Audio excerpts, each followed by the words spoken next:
Ok, en el nombre de nuestro Señor Jesucristo les damos la bienvenida. Gracias por estar aquí, gracias por su tiempo. Vamos a continuar con la serie Las razones divinas, razones que obviamente es difícil de explicar porque Dios las conoce, Dios las sabe, porque Dios las ha decidido. Y ahora vamos a ir con una palabra bíblica que se llama manada pequeña, bendición grande. Manada pequeña, bendición grande. ¿Razones de quién? Razones de Dios. La porción bíblica de la que vamos a partir va a ser de Lucas 12, versículo 32. Si gusta, léala conmigo porque es una porción muy chiquitita. Y dice, no temáis, manada pequeña, porque a vuestro Padre le ha placido daros el reino. Vamos a orar. Gracias, Señor Padre Celestial, por tenernos reunidos aquí. Gracias, Señor, porque tu corazón es grande. Gracias, Señor, porque tú eres bueno. Gracias, Señor, por tu misericordia. Gracias, Señor, porque sabemos que nos estás escuchando, nos estás viendo, nos estás guiando. Gracias, Señor, porque tú eres el que nos das la palabra, el que nos das el rema, el que nos haces estar afines a ti, Señor, comunes a ti, tonificados en ti, Señor, fortalecidos en ti.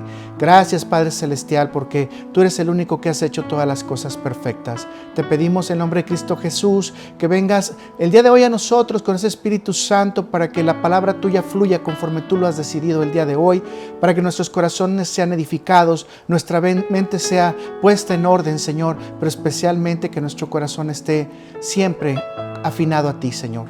Gracias, Padre Celestial, te pido por cada uno de los que están aquí, por los que se van posteriormente a congregar o a escuchar esta plática, Señor, que sea tu palabra edificándoles, que sea de edificación. Gracias, Señor. Gracias, Señor Jesús, en tu sagrado nombre. Amén, amén y amén.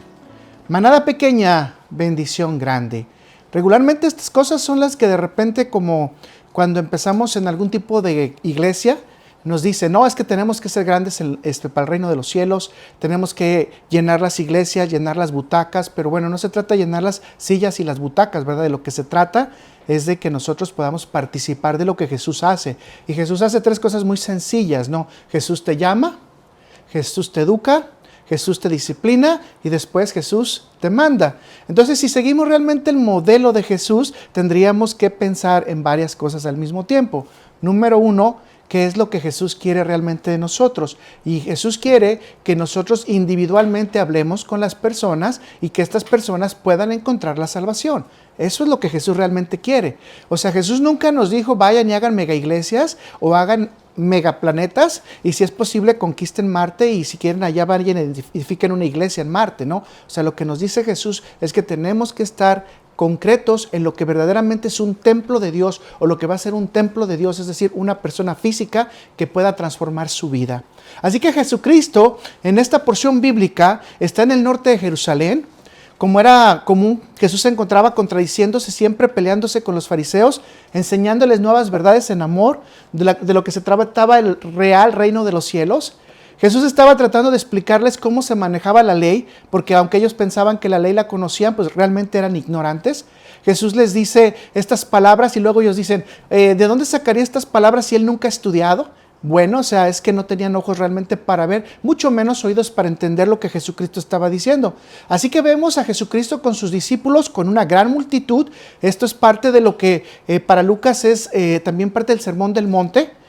Solamente para Lucas, en los otros libros no los vamos a encontrar, solamente para Lucas. Y entonces, imagínense que están 5,000 personas, están los fariseos, están los saduceos y todos los feos ahí trabajando con Jesús, o algunos de ellos obviamente peleando con Jesús. Y ahora imagínense que Jesús de repente, con todo ese montón de gente, saca esta frase y dice, no temáis, manada pequeña, porque a vuestro Padre le ha placido daros el reino.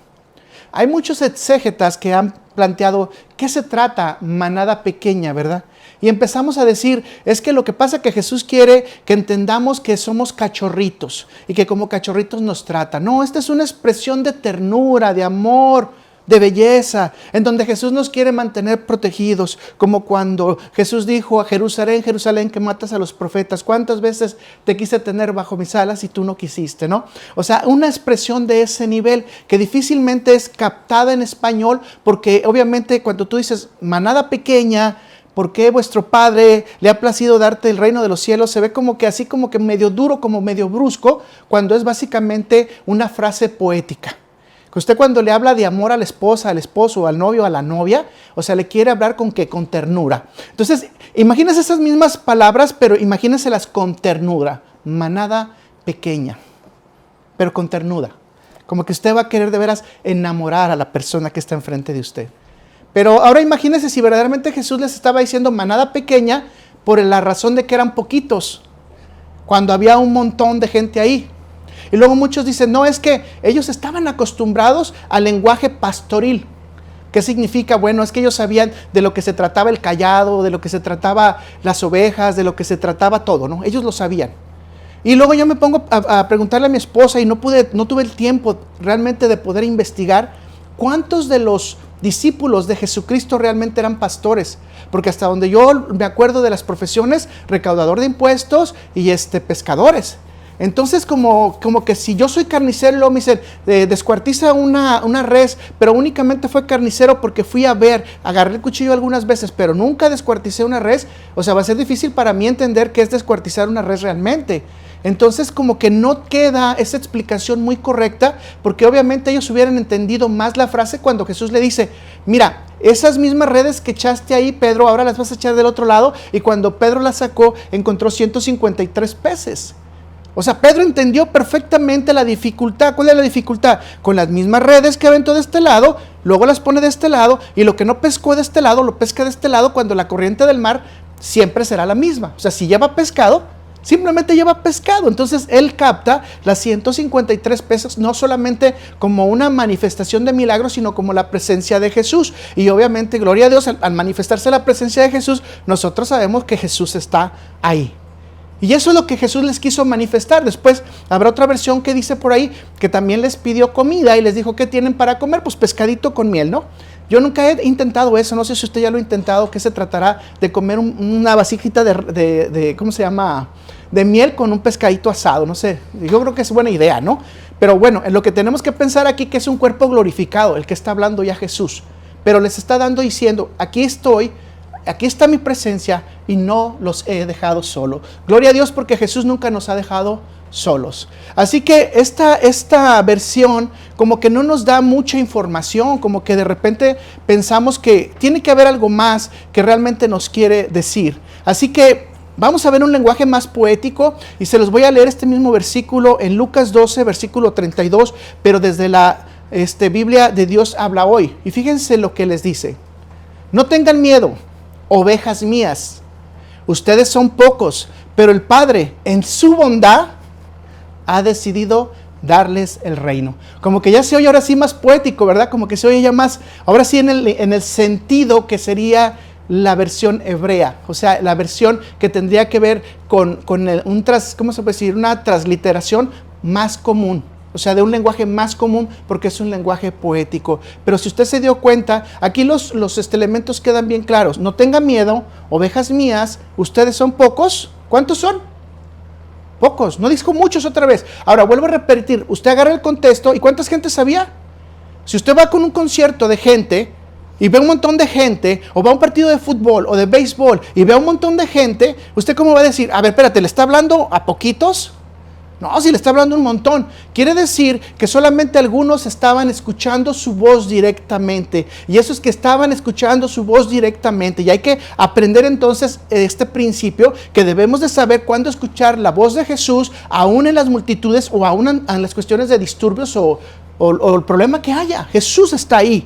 Entonces Jesús está mandando el mensaje, solamente algunos lo van a captar y son los que están poniendo atención a la voz, a las palabras y especialmente al mensaje que va al corazón espiritualmente de cada uno de nosotros. Y de esto se trata esto, de que ahora entonces la selección es de manera natural, porque el que está hablando es Jesús y está hablando a tu espíritu.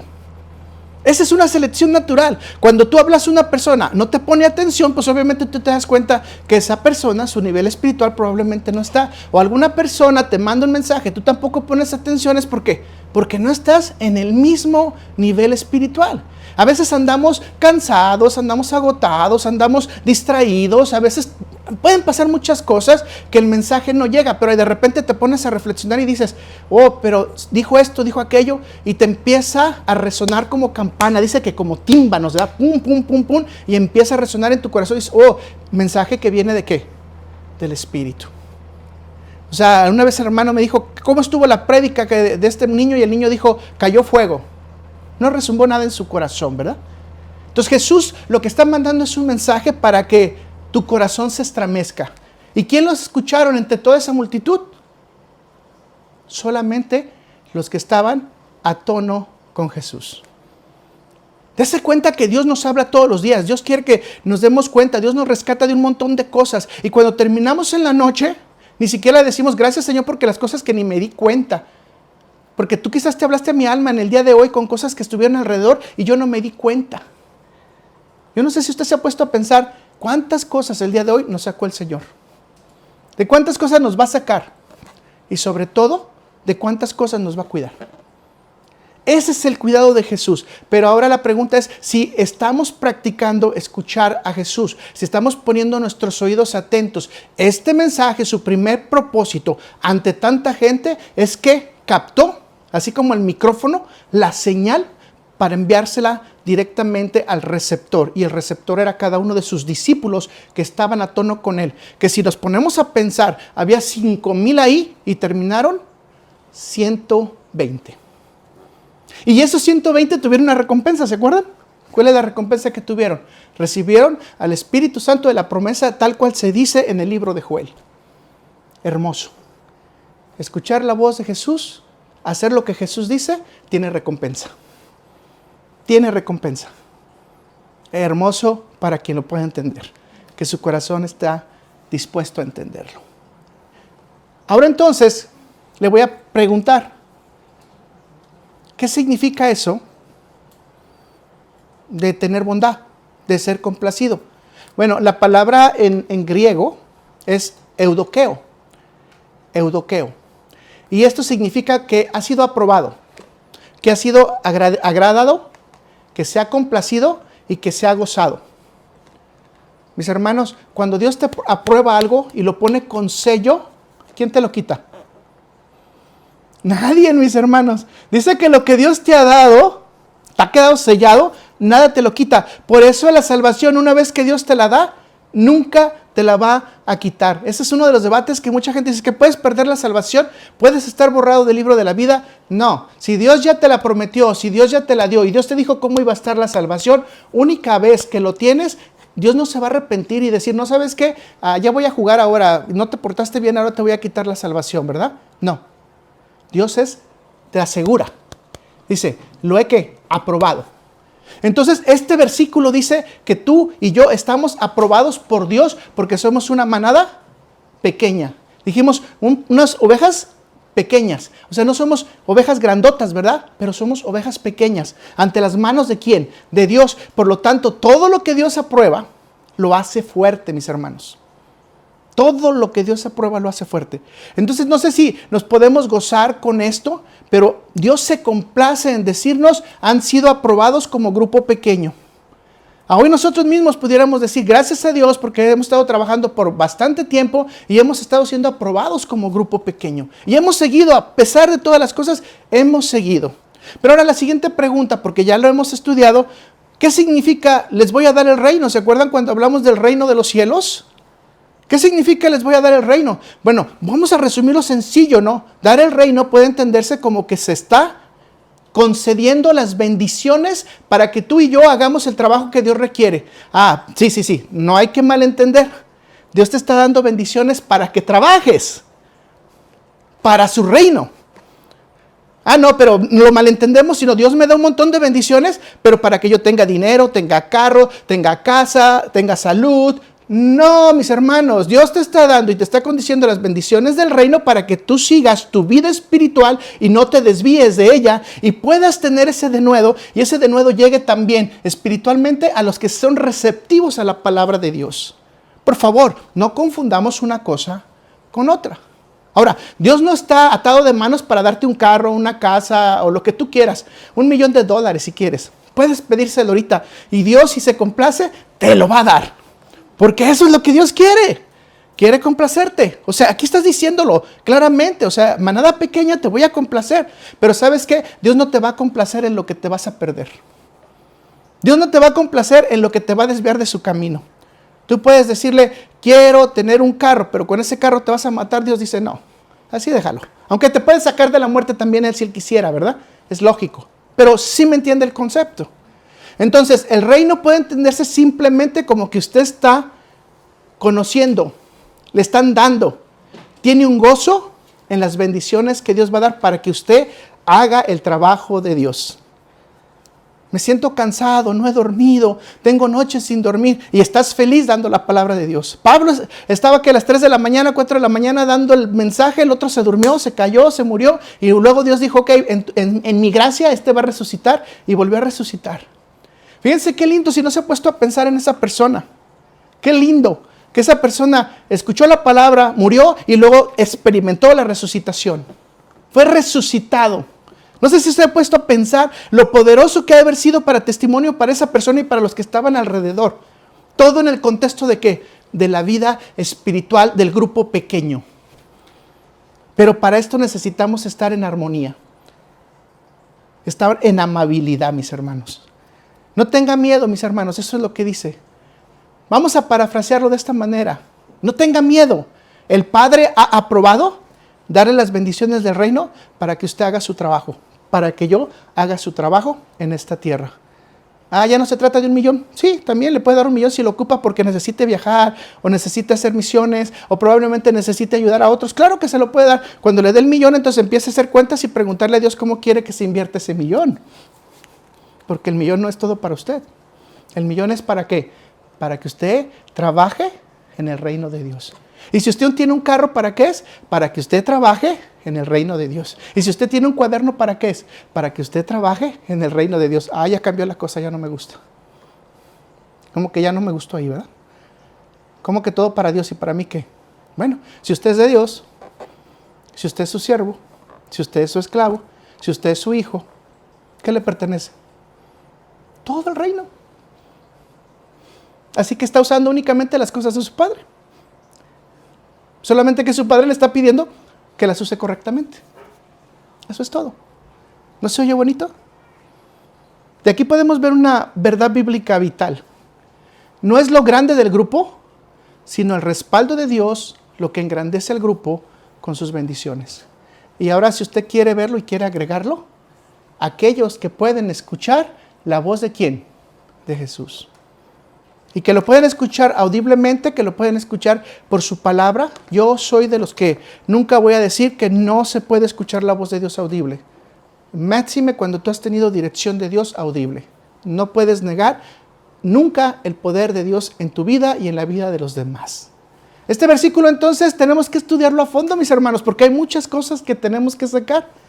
Y lo más hermoso que si usted se acuerda dice la palabra de Dios que debemos entender y conocer a Dios, ¿cierto? Muchos predicadores yo los he escuchado que dicen, usted no va a poder conocer a Dios nunca. Y eso es cierto. Probablemente yo no sea ni siquiera un polvito el día de hoy para lo del conocimiento de Dios. Pero sin embargo la palabra de Dios dice que me tengo que esforzar ¿a qué? A entender y conocer los caminos de Dios. ¿Y quiere comprobarlo antes de que sigamos? Vaya conmigo a Jeremías 9, versículo 24. Y vamos a leerlo. Mas alábese en esto el que se hubiera de alabar, en entender y conocer que yo soy Jehová. ¿En entender y qué? Si alguna vez le han dicho que usted no puede entender y conocer a Dios, fíjese quién dice, yo soy ¿quién? Jehová. ¿Y quién te está diciendo? El profeta, que puedes entender y conocer a Dios. Y claro que está, que si tú te dedicas tiempo a trabajar en la palabra y a practicar la palabra, y ahorita voy a decirles eso, ¿verdad? Dice, que hago misericordia, juicio y justicia en la tierra, porque estas cosas quiero, dice Jehová. ¿Quién dice? Jehová. Jesús dice que nosotros se nos ha dado toda potestad para que básicamente las enfermedades, los demonios, se nos puedan someter en el nombre de Jesús.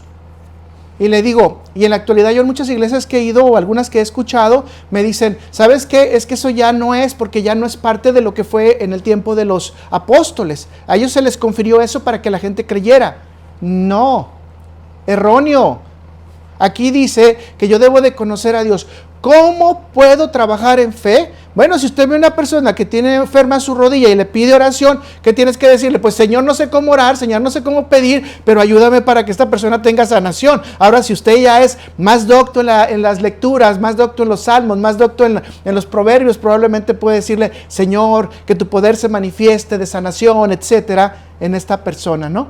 Pero acuérdese que la oración viene por fe y viene del corazón, así que a veces las palabras sobran, porque lo que viene es la intención de tu corazón. Así que no me diga usted que usted no puede practicar la sanación. Usted no me diga que no puede practicar la oración. Yo me acuerdo que cuando algunos días iba a una iglesia, en esta iglesia había una gente que oraba, pero bonito, así hermoso, y yo me quedaba, ¿no? Y pues yo decía, pues lo que dijo ese está bien, o lo que dijo aquel está bien, ¿no? Porque pues sí, pues la verdad, vamos a ser honestos, ¿no? En ese tiempo yo no entendía cuando hablaban, ¿no? Que la fuerza del Espíritu Santo y etcétera, etcétera, ¿no? Y yo así bien maravillado, y pues me decían, ora por la persona, pues como dijo aquel, ¿no? O sea, así rápido, ¿no? Era telegrama yo, o más bien un fast track, ¿no? Órale, lo que dijo está bueno. Después pude entender que la oración no es la que repite, la que puedo repetir yo, o tratar de imitar a otro hermano de cómo ora, sino que la oración tiene que venir por la fe de la persona y por mi fe cuando nos unimos a pedir a Cristo Jesús por una causa. Quizás hoy sea un buen día para practicar por las cosas que nos hacen falta, por los enfermos que tenemos, por las situaciones difíciles, por las desmotivaciones. Quizás también necesitamos pedir todavía más guía al Señor. No sé, pero tendríamos que practicar. Pero a veces como grupo, ahora sí como manada pequeña, se nos olvida practicar. Se nos olvida decir aunque sea amén, ¿no? Aunque sea amén, ya por fe, ¿no? Ya por último recurso, déjame que no se sienta mal hermano, le voy a poner amén. Aunque no lo crea, aunque usted no lo crea, somos cristianos y a veces no decimos ni siquiera así sea. Pero Jesús sí sabe lo que queremos y Jesús sí conoce nuestro corazón. Así que usted se está dando cuenta que necesitamos conocer de Dios para saber exactamente de qué se trata este versículo. Ahora, ponga atención a la pregunta. ¿Por qué el Padre le gusta a los grupos pequeños para bendecirlos? ¿Por qué no está diciendo Jesús, vamos a bendecir un grupo grande, una mega, una superpoblación? En lugar de un solo país como Israel, bendecimos las 12 naciones árabes. Es más potente, es más fuerte, ¿no? Que uno solo. Si usted ya tiene algunas respuestas, qué lindo, qué hermoso, porque son importantes estas respuestas ya en su corazón, pero voy a repetir la pregunta nuevamente. ¿Por qué al Padre le gustan los grupos pequeños para bendecirlos? Es interesante, pero la primera respuesta que tenemos es que a Dios, de alguna manera, le gusta tener una relación personal con nosotros. Hay veces que cuando yo digo esto me siento mal porque digo, Señor, tú sí quieres tener una relación personal conmigo y yo a veces no tengo tiempo para tener ni siquiera un segundo contigo. O sea, Dios me busca de manera personal, primero a mí. Pero si usted se da cuenta, los grupos pequeños son más pequeños que lo que todavía Jesús está hablando. Y quiero que decírselo, que el primer grupo pequeño con el que trató el Señor está en Génesis y se llama Adán y Eva, y lo podemos considerar como el matrimonio bíblico entre hombre y mujer. Y ese es el primer grupo pequeño, y dice que Dios los visitaba todos los días en la tarde, hablaba con ellos, les ponía su airecito, los consentía. Imagínense qué hermoso ha de haber sido ese tiempo, ¿no? Ha de sido, bueno, para allá vamos, no queremos imaginarlo todavía, pero no queremos llegar pronto. Yo todavía quiero que el Señor me conceda unos añitos más, si es posible, ¿verdad? Pero es decisión del Señor. Imagínense esto. Entonces, fíjense bien, la institución más ahorita atacada en esta época, ¿cuál es? Bueno, si usted se ha dado cuenta por los últimos 10 años con el crecimiento de un grupo, ha sido el matrimonio. No solamente ha sido la más atacada, sino la más destruida y la más tergiversada. Porque ahora no se trata del matrimonio bíblico, sino se trata de cómo lo entiende la sociedad. Lamentablemente, la primera relación, y tenemos que estar de acuerdo con Dios, que a Dios le gusta el matrimonio entre hombre y mujer. Y ese matrimonio obviamente es una manada pequeña. Ahora entonces, vamos a decirlo de la manera correcta. En el matrimonio, Dios quiere estar presente. En el matrimonio, Dios quiere estar en su casa. Dios quiere estar en su alcoba. Dios quiere estar en su comunicación. Dios quiere estar con sus problemas, con sus diferencias. Dios quiere estar en la conciliación, en sus pensamientos. Dios quiere cuidarle en la calle. O sea, como matrimonio usted tiene un gran apoyo de Dios cuando usted se considera dentro del contexto de la protección de la manada pequeña que es el matrimonio. Más pequeña la manada la quiere tener. Solamente 2 ovejitas. El marido y la marida. No se crean, el marido y la esposa. Manada más pequeña pueden encontrar. Pero cada matrimonio cristiano es una célula de nuestra fe. Porque cada matrimonio cristiano va a generar más cristianos. Y va a generar que gente esté más apegada a la fe. Y va a haber más organización. Ahora que estamos destruyendo el matrimonio desde los tiempos, por ejemplo, aquí en Estados Unidos de Obama, que se empezó la destrucción completa del matrimonio, desafortunadamente hemos visto cómo hay una perdición, porque no hay mayor frustración de querer ser lo que no eres. Esa es la mayor frustración que puedes tener y lo puedes llevar toda tu vida, porque tú mismo te tienes que mentir a ti mismo para hacer algo que no eres. Desafortunadamente. Créanme que esto es muy importante, porque si esto se destruye, entonces las manadas pequeñas van a ser simplemente no manadas. ¿Por qué? Porque no va a haber una bendición ya directa de Dios hacia esos hogares. Ahora, por su gracia, por su misericordia, Dios ayuda, ¿verdad? Porque eso lo hemos comprobado. Jesús dice que sale el sol para todos. El aire, el agua está para todos. Pero eso no significa que todos alcancemos de ¿qué dijimos? De las bendiciones que Dios tiene dispuestas para nosotros para trabajar en su reino. Que las entendamos y que espiritualmente las recibamos. Tremendo, ¿no? Bueno, del matrimonio va a surgir ¿qué? La familia. Y en la actualidad, bueno, la familia dice, vamos a verlo en la Biblia, usted dice con estos versículos, Génesis 2, versículos del 24 al 25. Por tanto, dejará el hombre a su padre y a su madre, y se unirá a una mujer, y serán ¿qué? Una sola carne.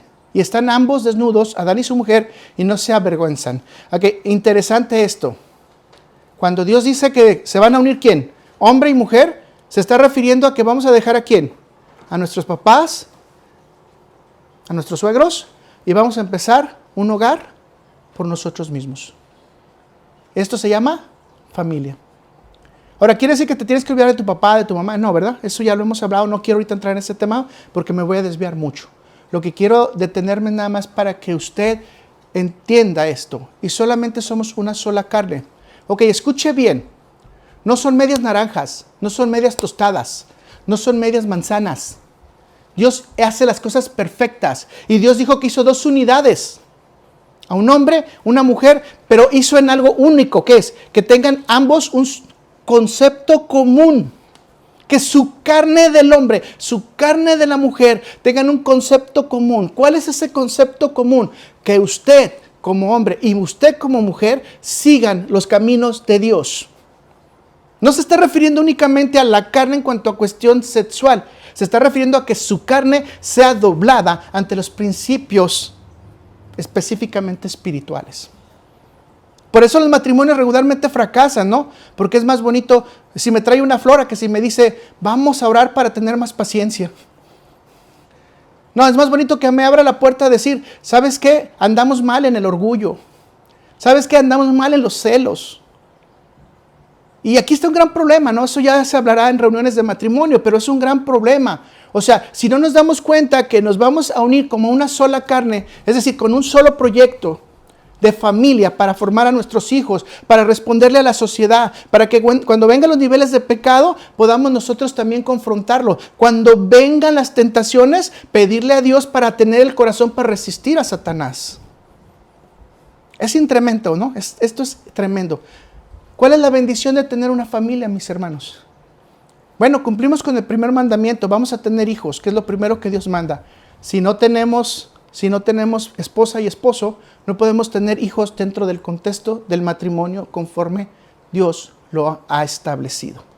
No quiere decir que los niños que han nacido fuera del matrimonio sean rechazados. Ok, no tome eso a mal. Lo que quiere decir que Dios quiere que todo esto se haga conforme Él lo ha determinado. O sea, no como yo lo pienso, no bajo mi lógica, sino como yo lo he determinado. No, como Dios lo ha determinado. Si usted se da cuenta, hay mucha gente que dice, no, es que yo voy a tener un hijo, voy a trabajar y a mí no me importa el esposo. Yo muchas veces he escuchado esto. Bueno, ante la Biblia decimos qué vergüenza, ¿no? Esta persona no está pensando en cumplir y obedecer. Y es más importante obedecer a Dios, obedecer sus enseñanzas, que lo que yo pueda pensar en mi corazón, con un corazón turbio, o quizás con un corazón negro, o por qué no, un corazón ya cauterizado. ¡Wow! Tremendo.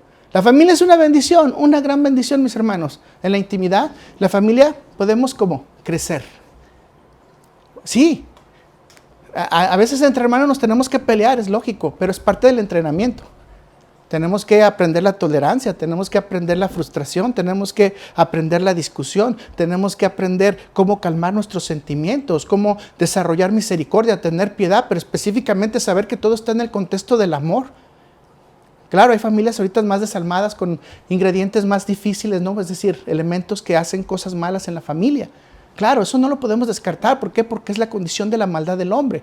Eso no se puede descartar. Pero la familia en la condición principal va a tener valores morales hermosos. Sobre todo si está guiado por Dios. Principios hermosos.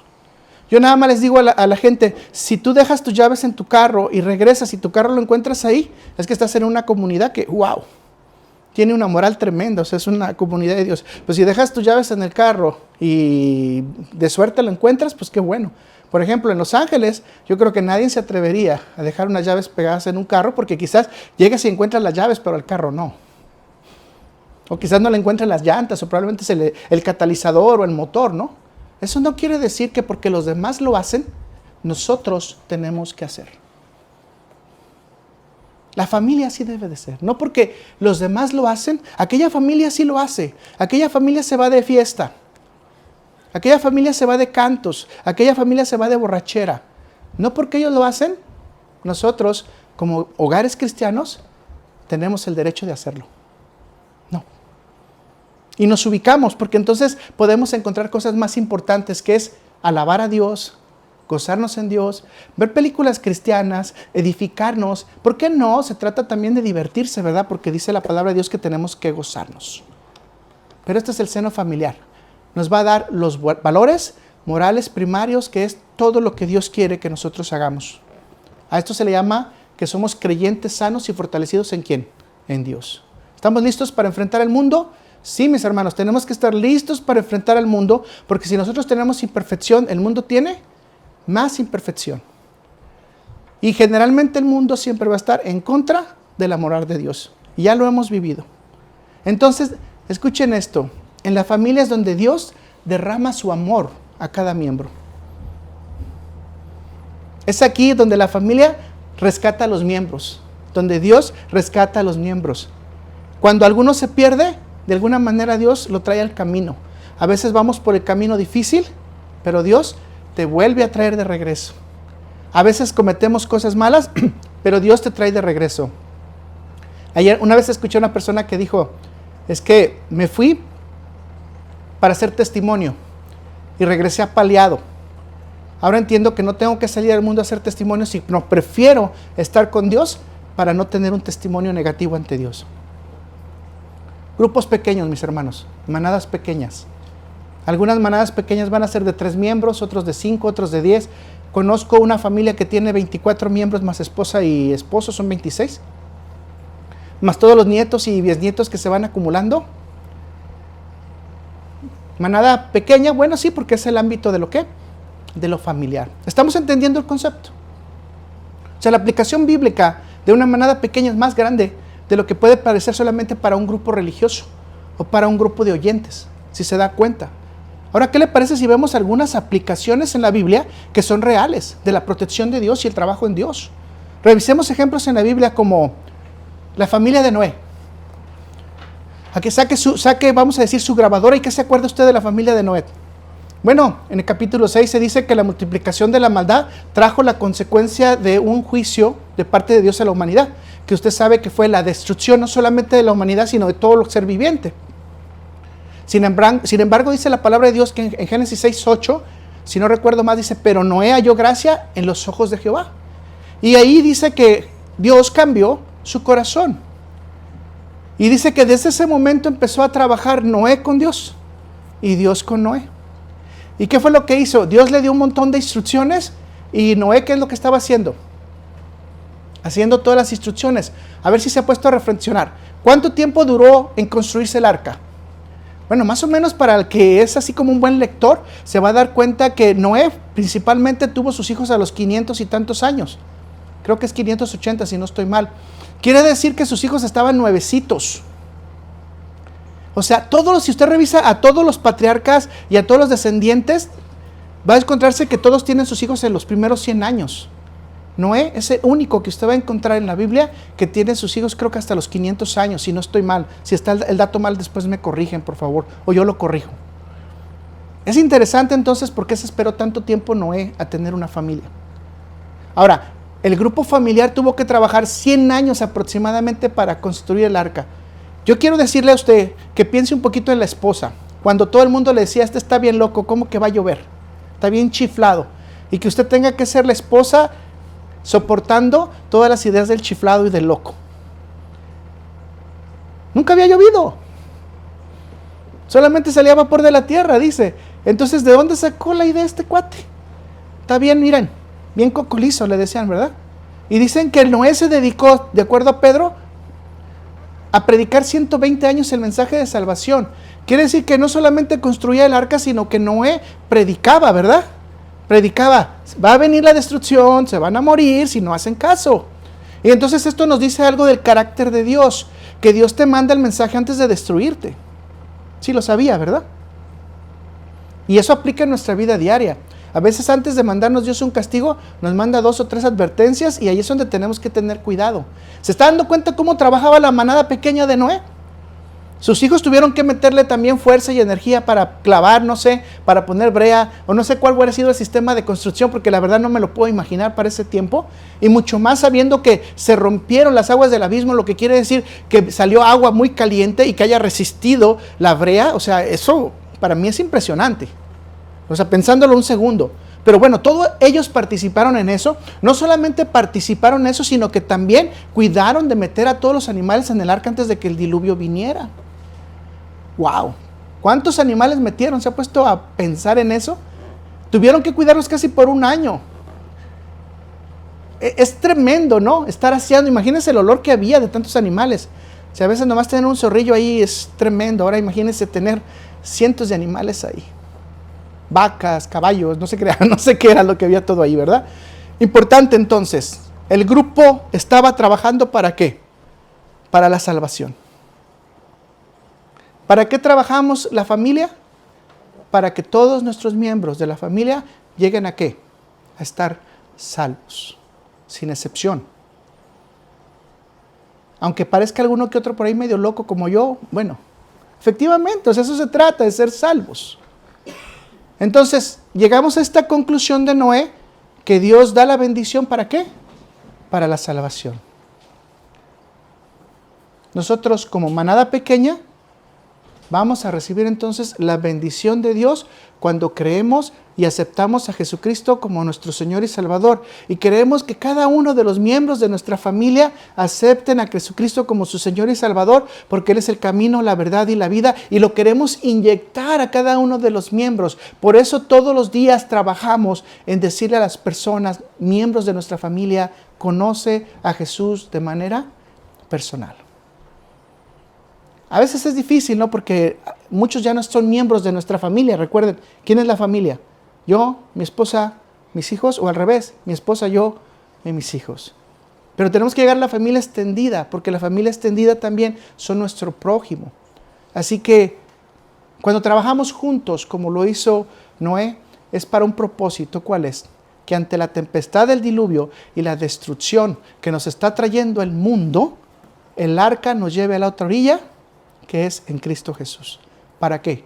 Para salvación. Tremendo. Grupo pequeño, manada pequeña.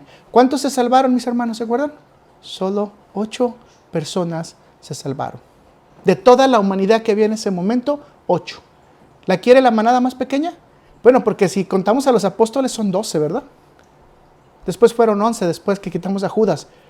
Pero después se agrega Matías. Y después agregamos los otros restantes, 108, ¿no? 120. Aquí estamos hablando únicamente que la salvación llegó a 8 personas que trabajaron juntas. Y quiero destacar esto porque no se destaca generalmente nunca a la familia en el trabajo. Siempre se destaca nada más a Noé, Noac. Y Noac hizo, y Noé hizo, y no. Tuvo que haber un apoyo familiar, especialmente ese apoyo moral, como dice Proverbios, que donde tu esposa te diga que tú pongas su corazón y tú tienes que estar en el corazón de tu esposo, ahí debe de ser. Ahí debe de ser. Si tu esposo te dice quédate en el hogar, en el corazón de tu esposo te está pidiendo quédate en el hogar, hazlo. Si tu esposo te dice necesito que me ayudes, bueno, por eso también se vende la lana, se vende el lino, ¿para qué? Para poder ayudar al esposo. O sea, no está prohibido trabajar, pero tampoco es permitido criticar cuando una mujer se queda en casa, porque eso va a depender del corazón del esposo, donde el esposo coloque a su esposa. Y eso solamente la intimidad de la pareja lo puede saber. Yo no sé. A ninguna pareja le puedo decir. ¿Hasta aquí vamos bien? ¿Ya están durmiendo o queremos despertar? Vamos a ver a Lot y su familia.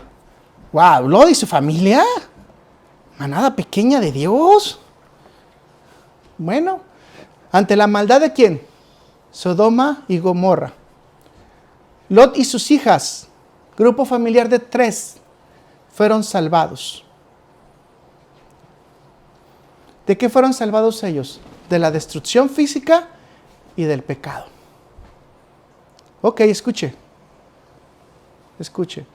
¿Hay alguna razón especial por la cual podamos pensar que Lot tenía que ser salvado? Bueno, la Biblia dice que Lot era justo, ¿verdad?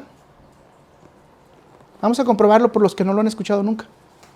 O los que nunca han leído su Biblia completa, ¿verdad? Porque a veces pasa. En 2 de Pedro 2, versículos 7 al 10. Vaya conmigo para que...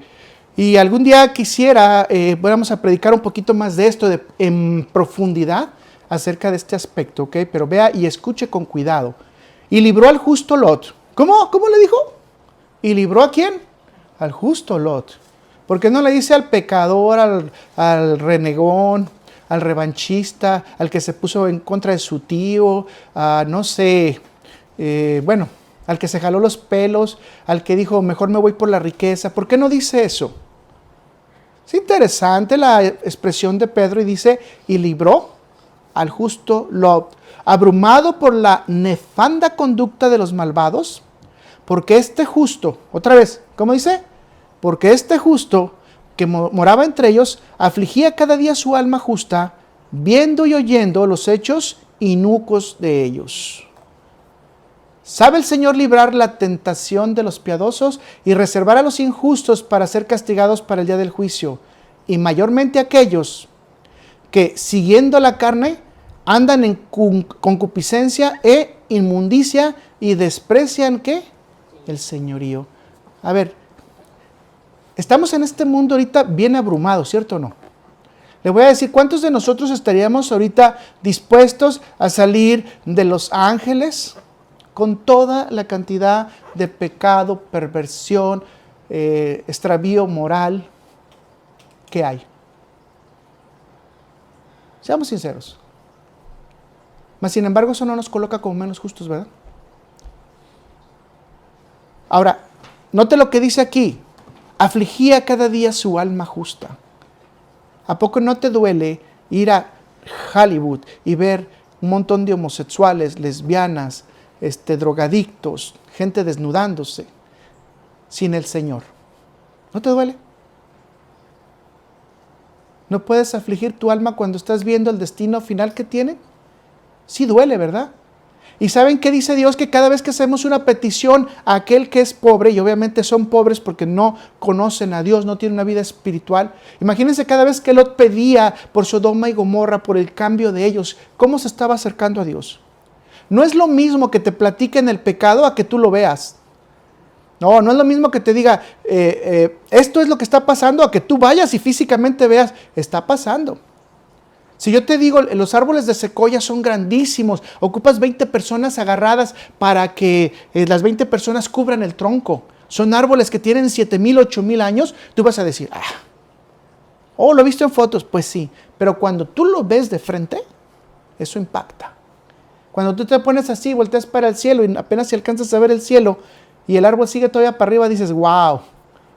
Bueno, lo que quiere decir que Lot cada día tenía que ajustar su alma. ¿A qué tenía que ajustar su alma? A los hechos inicuos de estas personas. Todos los días.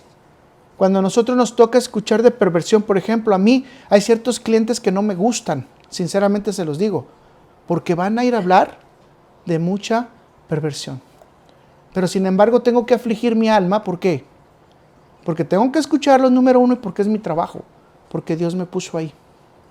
Tú puedes decir, cambia de trabajo. Aún cambiando de trabajo voy a escuchar perversión. Aún cambiando de trabajo, en la misma televisión, en el mismo radio, he escuchado perversión. Entonces, ¿qué es lo que nos está diciendo? ¿Por qué fue justo Job? Porque tenía que afligir su alma ante el pecado. No es la misma característica que tú estuvieras en un grupo de cristianos, en una comunidad cristiana, en donde todos están alabando, donde hay una cantidad mínima de pecado. Hay comunidades completas donde se junta la gente, de hecho, para eso, para no tener que estar enfrentándote. Pero cuando tú te enfrentas directamente al pecado y que tienes que saber que la solución es que tienes que decirle a la persona en amor que es un pecador porque como no es cristiano necesita conocer de Dios, como que se enreda la cosa. Y para eso necesitamos ¿qué? Que la gracia del Señor venga a nosotros para que esa persona cambie su vida. Mis hermanos, esto es tremendo. ¿Cuántas personas se salvaron de la destrucción de Sodoma y Gomorra? La Biblia dice 3. Debería de haber sido 4, ¿verdad? Pero la esposa regresó su vista y quedó hecha estatua de sal y pues desafortunadamente no alcanzó a llegar al lugar donde tenía que estar. Veamos otra más, rápido, otra manada pequeña. Abraham y su familia. Abraham es todavía muy diferente, ¿verdad? Abraham era rico, de hecho de los más ricos que pudieran existir en esa época. No nomás eso, Abraham tremendamente tenía todo lo que ocupaba. Tenía esclavos, tenía ganado, tenía esposa, tenía padre, tenía todo. Pero Dios en su magnífica decisión llega con Abraham y le dice, te tengo un mensaje, Abraham. Vaya conmigo a Génesis 12, versículo 1 al 2, y quizás usted ya lo conozca. Y este es el gran mensaje. Pero Jehová había dicho a Abraham, vete de tu tierra y de tu parentela, y de la casa de tu padre a la tierra que te mostraré, y haré de ti una nación grande, y te bendeciré. Y engrandeceré tu nombre y serás ¿de qué? De bendición. Versículo tan potente, ¿verdad? Versículo tan hermoso. En el original le está diciendo Dios a Abraham, Lech Lehat, deja todo. Y en ese Lech Lehat, en el original significa déjate a ti mismo. Déjate a ti mismo. Wow, ¿cómo me tengo que dejar mismo? Sí, si yo voy a cambiar, voy a ser una nueva criatura, tengo que dejarme a mí mismo. Mucha gente dice, no es que tenemos que hacer un cambio paulatino, se va a ir viendo, la persona va a ir cambiando. No, si tú verdaderamente vienes a Dios, te tienes que dejar a ti mismo. ¿Por qué te tienes que dejar a ti mismo? Porque necesitas que Dios te guíe. Si empiezo a trabajar con la brújula del razonamiento de Luis, ya no dejo que Dios empiece a trabajar en mi corazón.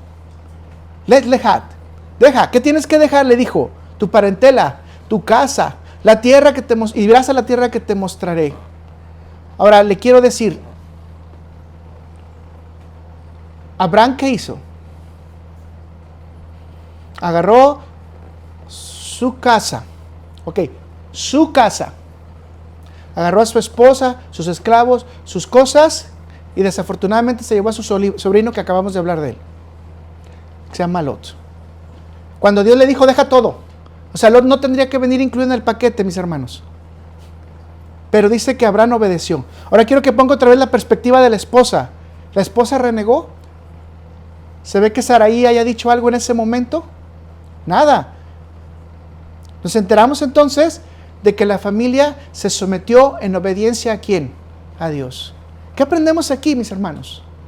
Toda familia, sin excepción, se tiene que someter en obediencia a Dios. Toda familia. Pero si mi esposa no se somete a Dios, si yo no me someto a Dios, por eso algunas veces la Biblia dice, si tu esposo, que es la cabeza, no está sometido a Dios, no tienes que tu mujer hacerle caso. Porque probablemente te va a llevar por un lugar donde no es el correcto. Pero si tu esposo está sometido a Jesús, entonces síguelo, porque Él está pidiendo la guía de Jesús. A veces las mujeres no entienden esto porque dicen, ¿cómo? No, yo prefiero hacer las cosas diferentes. No, si tu esposo está sometido a Jesús, escucha lo que tu esposo está diciendo. Por eso está sometido a la autoridad que es Dios. En matrimonios hablaremos esto. Sara entonces no debatió con Abraham. Sara lo siguió. Simplemente siguieron órdenes. Podemos entender que los grupos pequeños obediencia, ¿por qué? Porque son familias. Muchas veces el grupo pequeño se dice, no, es que es la familia fulana, los Fernández, con los Salazar y con los García. No se trata de eso. Primero se tiene que tratar de que veas que el grupo pequeño, la manada pequeña es ¿quién? La familia. Imagínate que tú no te puedes poner de acuerdo con tu familia. ¿Cómo puedes seguir las órdenes de Dios? Está muy difícil. Permítame entonces darle el siguiente pensamiento. Dios se complace más en la obediencia que en la oscura inteligencia, mis hermanos. Veamos ahora a una nación aplicando este mismo concepto. Israel. Para tomar más elementos tenemos que responder otra vez la pregunta en Israel. ¿Por qué el Padre le gustan los grupos pequeños? ¿Usted ya está ahí por ahí ya anotando por qué al Padre le gustan los grupos pequeños? ¿Qué es lo que está haciendo el Padre con los grupos pequeños? ¿Se está dando cuenta? Ok, podemos ir al pueblo de Israel. Y para que nos quede más claro, vamos a ir a un pasaje bíblico que es exactamente en el tiempo de los jueces. El pueblo de Israel estaba sometido con mucha presión, injusticia. Los madianitas les hacían cualquier cosa, les robaban la cosecha, los golpeaban, les quitaban, los dejaban casi sin comer, etc. Y el pueblo dice que clamó a Dios y dice que Dios, ¿qué? Lo escuchó. Otra vez, ¿manada qué? Pequeña. Manada pequeña. Pueblo que estaba sometido. ¿Y qué hizo Dios? Pues les trajo un líder bien hermoso, a un campesino. No, si tenía unas medallas completas en batalla, se llamaba Gedeón. Y este Gedeón cuestiona a Dios. No se queda con las ganas de reclamarle. Este mismo Gedeón le pide pruebas a Dios. Este mismo Gedeón, Dios le dice, ve y destruye los dioses ajenos, y Gedeón agarra y destruye los dioses ajenos. Este mismo Gedeón, Dios lo dota con 32,000 hombres para salir en contra de los madianitas. Pero después Dios dice, espérate, son muchos. Reduzámonos a 24 y luego 24,000, después se van reduciendo hasta llegar a ¿cuántos? Un grupo de 300. ¿De cuántos? De 32,000 quedaron 300. Para enfrentar en ese tiempo al ejército más potente, más fuerte. Es decir, que 300 hombres iban a pelear contra el ejército de Estados Unidos, de Rusia o de China. ¿Cómo ve? Qué interesante, ¿no? Solo 300. ¿Manada qué? Pequeña. Ahora la pregunta es, ¿por qué eligió Dios que solamente fueran 300? Vaya conmigo a Jueces 7, versículo 2, para que no le quede la duda. Y es hermoso cómo Dios nos guía para que le entendamos. ¿Qué dijimos? Que tenemos que entender y comprender el camino de Dios, ¿cierto? Entender y comprender. Jueces 7, versículo 2 dice, y Jehová dijo a Gedeón, el pueblo está contigo, es mucho para que yo entregue a los madianitas en su mano. Escuche, el pueblo es mucho. ¿Dios ocupa qué? Pues nomás para que se acuerde, un ángel mata 185,000 en una noche, no más. Un ángel se echa todos los primogénitos de Israel, incluyendo animales, hormigas, insectos y todo lo que se encontró. Un ángel. Dios no ocupa más. Dice que cuando se derramen las copas, los ángeles van a hacer un destrozo completo en la humanidad. Los ángeles no tienen piedad de nosotros, mis hermanos. O sea, los ángeles obedecen a Dios. Eso de que yo voy a dominar al ángel y le voy a decir que el ángel haga, el ángel se ríe de ti, mi hermano. El ángel solamente se somete en su voluntad a Dios. Créeme lo que esto es una cosa así bien tremenda. Escuchar a cristianos que están orando para que los ángeles les ayuden. No, mejor ora para que Dios te ayude. Cambia la posición. Dios te puede mandar los ángeles se ríen de ti. Y dice entonces, sigamos. Yo entregué a los madianitas en su mano, dice, no sea que se alabe Israel contra mí, diciendo, mi mano me ha salvado. Para que se dé una cuenta así, chiquito, porque no quiero ir más, porque me estoy yendo en tiempo. Dice, chiquitibuna la chimbomba, nosotros ganamos, ra, ra, ra. Y nos olvidamos de ¿quién? De Dios. Es decir, lo que está diciendo en otras palabras, nos vamos a alabar, nos vamos a echar porras, vamos a decir que fue nuestra fuerza, que fue ¿qué? Nuestra energía, que fueron nuestras armas, que fue nuestra inteligencia, fue nuestra estrategia y nos vamos a olvidar de Dios. Pero saben que cuando nos olvidamos de Dios vamos a pecar. Tremendo. Vamos a pecar porque nos estamos olvidando que el que hace las cosas no somos nosotros, sino es Dios. ¿Y qué dice después? Mi mano me ha salvado. ¿Quién lo salvó? ¿Dios o la mano del hombre? ¿Se fijan que ahora entendemos por qué Dios quiere manadas pequeñas? Para que entiendan que tenemos que estar sometidos siempre nuestros triunfos y nuestras verdades a Dios. Un grupo pequeño con el respaldo de Dios venció a un ejército poderoso sin pelear, mis hermanos. Sin pelear. No hubo una sola bala, por decirlo así, un solo cuchillo, un solo machetazo. Ellos solo se destruyeron. Esta es una poderosa escritura. Un grupo grande puede hacernos pensar que los resultados son debido a nuestras estrategias de guerra, a nuestra grandeza, a la fortaleza que tenemos. Por ejemplo, Carlos Magno, hablemos de Hitler, Napoleón. Todos ellos sentían que su grandeza era mucha. Y aunque estaban chaparritos, ¿ok? Eran chiquitos. Muy chiquitos. Sí, imagínense lo picosos que eran para tan chiquitos saber toda esa destrucción que hicieron. Eran tremendos, eran tremendos. Esto se considera un pecado contra Dios, mis hermanos. En general, un gran grupo unido en rebelión contra Dios, ¿qué va a hacer? Va a ir en contra de las autoridades. Un ejemplo rápido que les doy por el tiempo, Moisés tuvo que enfrentar la rebelión ¿de quién? De Coré. Que decía, todos somos santos, así que todos podemos ser sacerdotes. 250 príncipes, gobernadores, como usted lo quiera llamar, llevaron su incienso a presentarlo a Dios para ver quién era el que iba a quedar como el siguiente, ¿no? Y resulta que terminaron achicharrados. Solamente quedó el incienso. Después Dios dice, como ese incienso fue ofrecido a mí, recógelo, le dice a Eleazar, porque obviamente es ofrenda, ¿no? Aunque quedaste achicharrado, llevaste la ofrenda, ¿no? Imagínense eso. Pero Dios no se complace entonces con la rebelión cuando nosotros somos un grupo definitivamente que estamos en contra de los principios de Dios y de la autoridad de Dios, tenemos un gran problema. Mis hermanos, lo que logró Coré fue que Dios apoyara a Moisés y su familia muriera completamente. Su manada quedó destruida. ¿Si está entendiendo el mensaje? Si tu manada se aleja de Dios, aunque tú creas que eres de Dios, pero no estás obedeciendo a Dios y tu corazón está soberbio ante Dios, ¿eres qué? Una manada que va camino a la destrucción.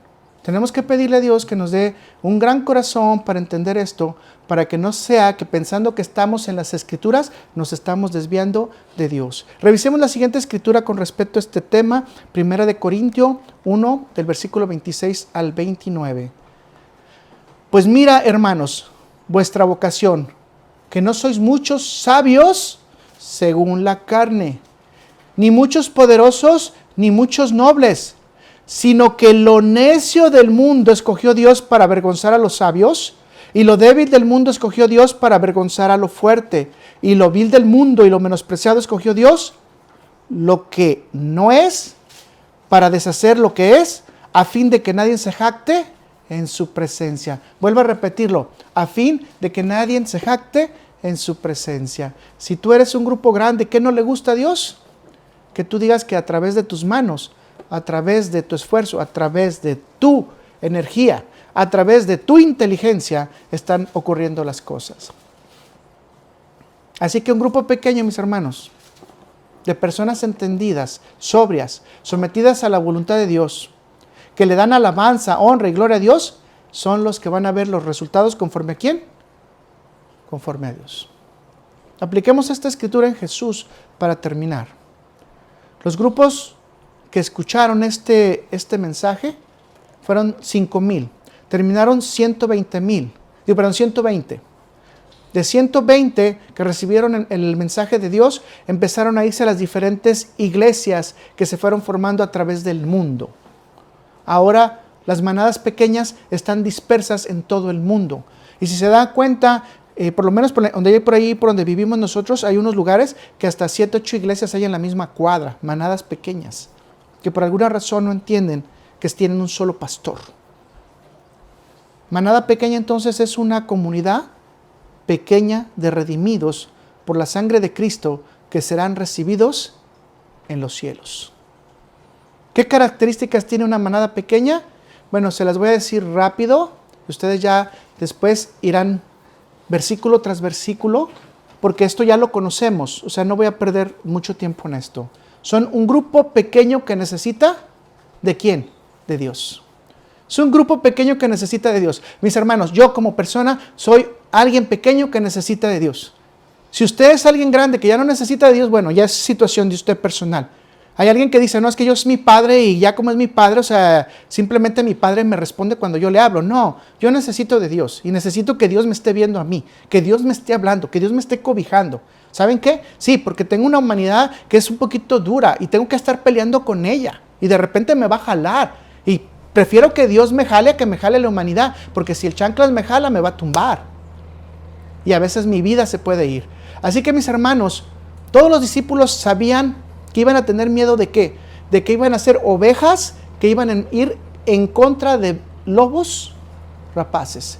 Nosotros ahorita estamos siendo ovejas en contra de lobos rapaces. En la iglesia hay mucha gente que son lobos rapaces pensando que son cristianos, que son como Coré, que piensan que están haciendo el bien, que supuestamente están predicando correctamente, pero ¿saben qué? Fueron puestos por el hombre, no fueron puestos por Dios, y con el tiempo Dios se va a encargar de eso. Así que recibamos con mucha alegría el saber que estamos sometidos a Dios y que nos estamos manejando a través de Dios. Así que la primera respuesta que tenemos que decir que es una manada, se dice en griego, se dice poinión, que significa un grupo, pero en lenguaje figurado de ese tiempo significa la grey. ¿Ha escuchado el concepto grey? Manada, rebaño. Bueno, el consejo, ¿qué es lo que tenemos que hacer a la grey? Vaya conmigo a 1 de Pedro, capítulo 5, versículo 1 al 3.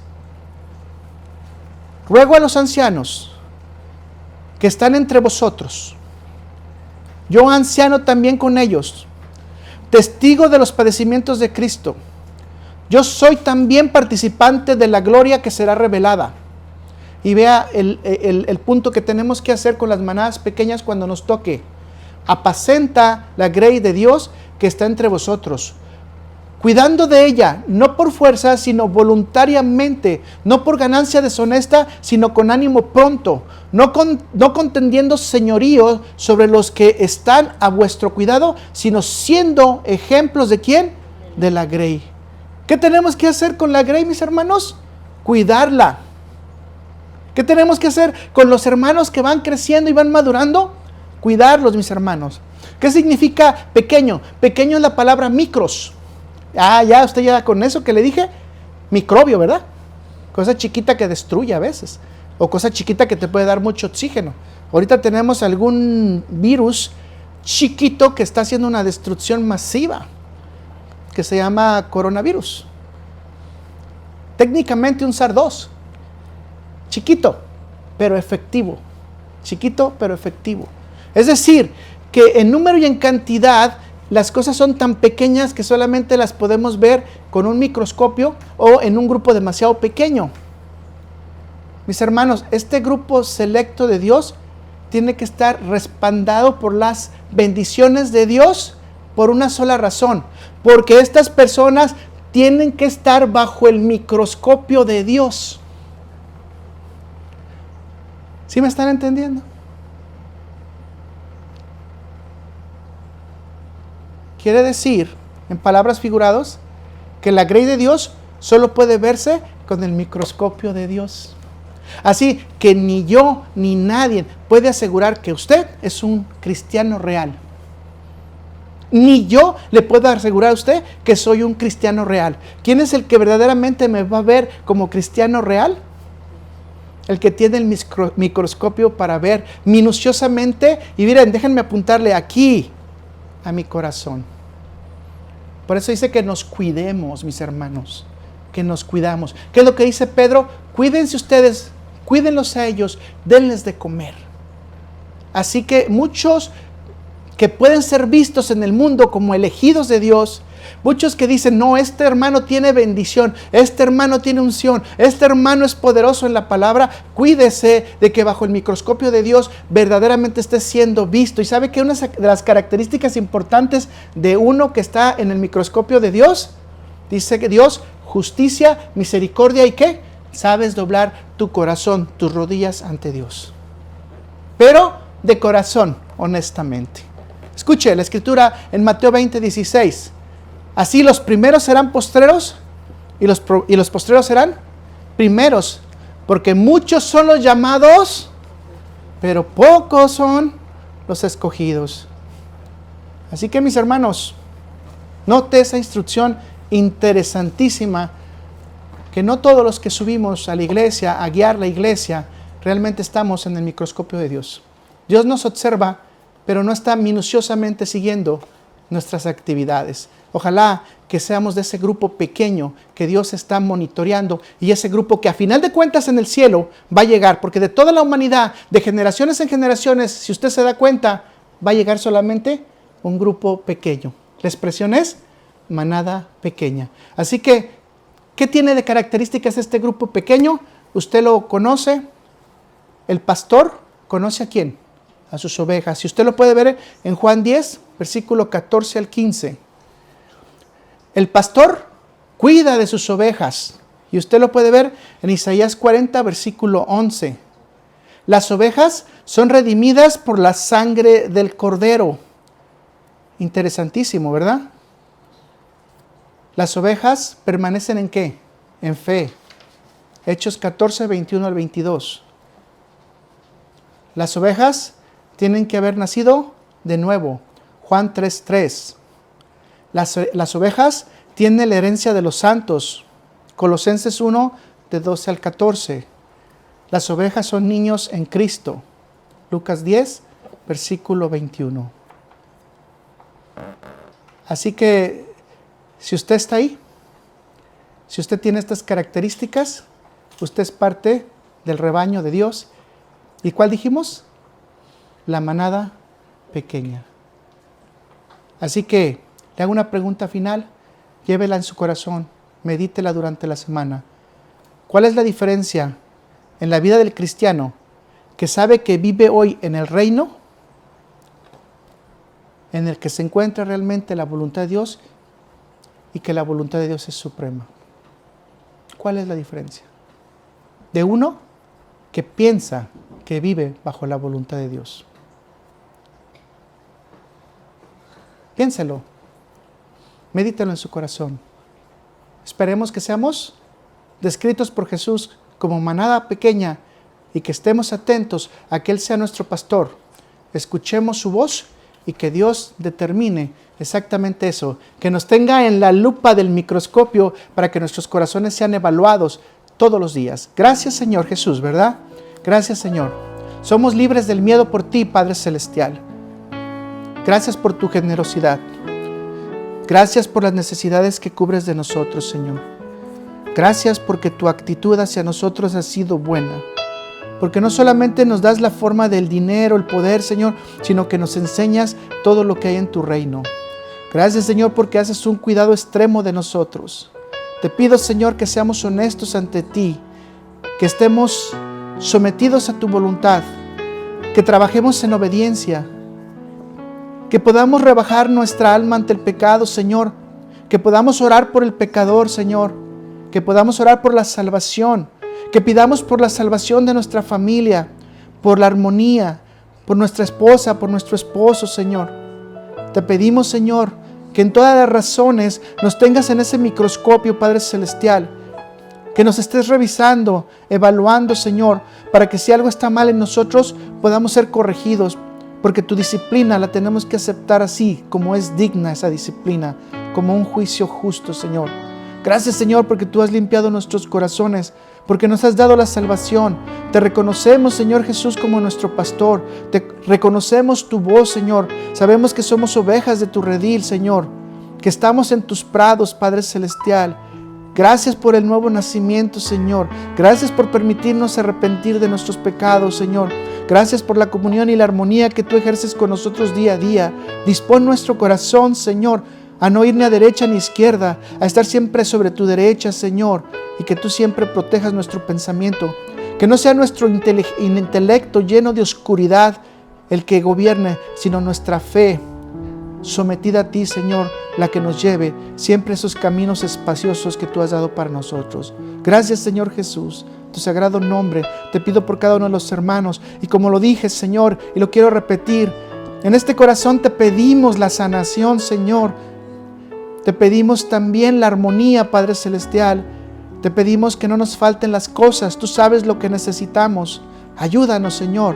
Ayúdanos a estar en paz, no solamente con este mundo, sino siempre estar en paz contigo. Gracias, porque sabemos que tú eres quien nos pone en caminos espaciosos, Señor. Tú eres el que nos ayudas a meditar. Tú eres el que nos das la vida eterna. Gracias, Señor Jesús. Amén, amén y amén.